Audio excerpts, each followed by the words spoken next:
Hello friends, आज हम पढ़ने वाले हैं क्लास 11th के केमिस्ट्री का चैप्टर नंबर 1 जिसका नाम है some basic concepts of chemistry. कुछ इंपॉर्टेंट बातें आपके बुक में चैप्टर के स्टार्टिंग में ही दी हुई होंगी, आप चाहें तो उन्हें वहां से जाकर पढ़ सकते हैं। तो अब चलते हैं चैप्टर पे। हमारे चैप्टर का पहला टॉपिक है इम्पोर्टेंस ऑफ केमिस्ट्री। इसमें पहले जानते हैं कि केमिस्ट्री होती क्या है। केमिस्ट्री साइंस की वह ब्रांच है जिसमें हम किसी भी मैटर के कंपोजिशन, प्रॉपर्टीज और इंटरैक्शन के बारे में पढ़ते हैं। तो अब सवाल आता है कि मैटर्स क्या होते हैं। आप सिंपली समझ लें कि कोई भी चीज़ जो कि स्पेस ऑक्यूपाई करती है और उसमें कुछ मास हो, उसे ही हम मैटर कहते हैं। एग्जाम्पल के लिए house, tree, pen, book, etc. Chemistry science में सेंट्रल रोल प्ले करती है, इसलिए हम इसे सेंट्रल साइंस भी कहते हैं।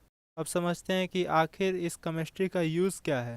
केमिस्ट्री हमारे डे टू डे लाइफ में भी एक इम्पॉर्टेंट रोल निभाती है। Chemical industry fertilisers, alkalis, acid, salts, dyes, polymers, drugs, soaps और भी बहुत चीज़ों को मैन्युफैक्चर करने में केमिस्ट्री हेल्प करती है और इसी के वजह से हमारा नेशनल इकोनॉमी मेंटेन रहता है। केमिस्ट्री हेल्थ केयर प्रोडक्ट बनाने में भी काम आती है, जैसे कि डे टू डे लाइफ में ज़रूरत पड़ने वाली इम्पॉर्टेंट मेडिसिन्स या ये कुछ लाइफ सेविंग ड्रग्स भी बनाने में काम आती है, जैसे कि किस्प्लाटिन और टैक्सोल जो कि कैंसर को ठीक करने में काम आती है, और एजेटी जो कि एड्स को ठीक करने में भी यूज़फुल है। मैं आपको सजेस्ट करूंगा कि इन दो मेडिसिन्स के नाम आप याद कर लें क्योंकि ये एग्जाम्स में आते रहते हैं। चलिए अब थोड़ा डीप में चलते हैं कि ये और कहाँ कहाँ यूज़ होता है।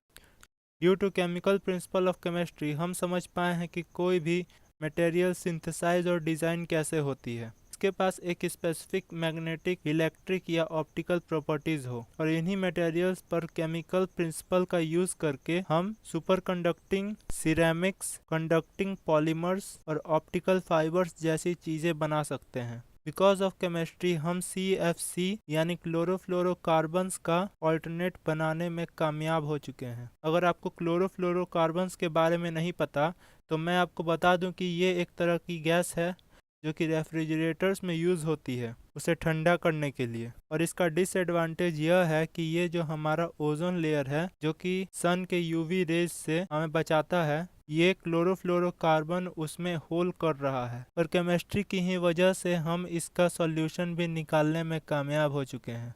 हम केमिस्ट्री की बहुत सारी चीज़ें या बहुत सारे प्रिंसिपल्स जानते हैं, लेकिन अभी भी हमें बहुत सारी चीज़ें जानना बाकी है, जैसे ग्रीन हाउस गैसेज। अब ग्रीन हाउस गैसेज में आता है वाटर वेपर यानी H2O, CO2, NO2, CH4। ये सब ग्रीन हाउस गैसेज में आते हैं और इन्हीं गैसेज से अर्थ का टेम्परेचर राइज हो रहा है। इसलिए हमारे केमिस्ट्री के साइंटिस्ट भी लगातार कोशिश कर रहे हैं कि अर्थ का टेम्परेचर ज़्यादा ना बढ़े। हमारे साइंटिस्ट के पास और भी कई चैलेंजेस हैं। उनमें से चैलेंज है अंडरस्टैंडिंग ऑफ बायोकेमिकल प्रोसेसेस, और दूसरा है using of enzymes for large scale production of chemicals, और तीसरा है synthesis of new exotic materials. तो अभी के लिए इस वीडियो में इतना ही दोस्तों। मैं मिलता हूँ आपसे इस चैप्टर के सेकंड टॉपिक जिसका नाम है नेचर ऑफ मैटर के साथ। तब तक के लिए हमारे साथ बने रहें। वीडियो अच्छी लगी हो तो वीडियो को लाइक कर दें और हमारे चैनल को भी सब्सक्राइब कर दें। Good bye.